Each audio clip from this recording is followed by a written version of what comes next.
I'll never forget the day when I felt like I had completed life. It was the 26th of September 2015. I'd just flown into New York to attend the UN's Global Goal Festival, which Beyoncé, Ed Sheeran and Coldplay were headlining. I'd been invited by a major venture capitalist investor who had invested early in the music platform Spotify. This was the world 22-year-old me was living in. A world of investors, business-class flights, top hotels and amazing food. This was probably the 4th time I had been to New York that year. We were considering opening up an office in the United States for our company, so the trip had a real purpose behind it. This was going to be our 3rd office location and, in time, hopefully our biggest. I'd fallen in love with New York when I first saw it as a 19-year-old.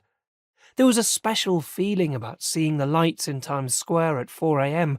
after flying down Fifth Avenue drunk in the back of a yellow taxicab, which I believed were just from the movies, until I travelled to the United States. The next few times I visited, I began to fall in love with Central Park and other areas of the city more occupied by locals than tourists. At 22, I felt a strange feeling of belonging, being comfortable in New York, knowing my way around, and starting to feel like it was home.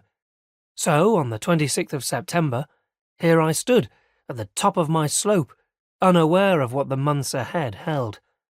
As the day started, I woke up in the city that doesn't sleep after a glorious business-class flight into New York. I was staying in a 5-star hotel just off Central Park. My business partner Steve and I had been invited to the Global Citizen Concert, and we were in the VIP section. Because the concert was in Central Park, there was no alcohol allowed in the regular areas. I think if I'd had a normal invite, I would have politely declined. The ability to drink and party was a major pull. We arrived at 12, walking past the strawberry fields, the tribute to Beatle John Lennon, a nice little reminder of the power that music has to move people. Ultimately, we were out of place here. 2 young British entrepreneurs in New York at this global event. The speakers included Leonardo DiCaprio and Michelle Obama, and it was hosted by Hugh Jackman and Olivia Wilde. This was the day of days. It felt like everyone who was anyone would be at this event. They'd be in the VIP section, and more than likely at some point we'd see them. So we infiltrated the bar and began to give ourselves a bit of Dutch courage.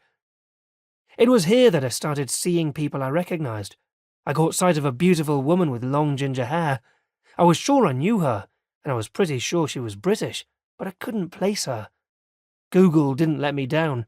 Bingo! Bonnie Wright, who played Ginny Weasley in the Harry Potter movies. Slightly starstruck, I took a bit more Dutch courage to navigate the occasion. Bonnie Wright was a big name, but she was far from the only one.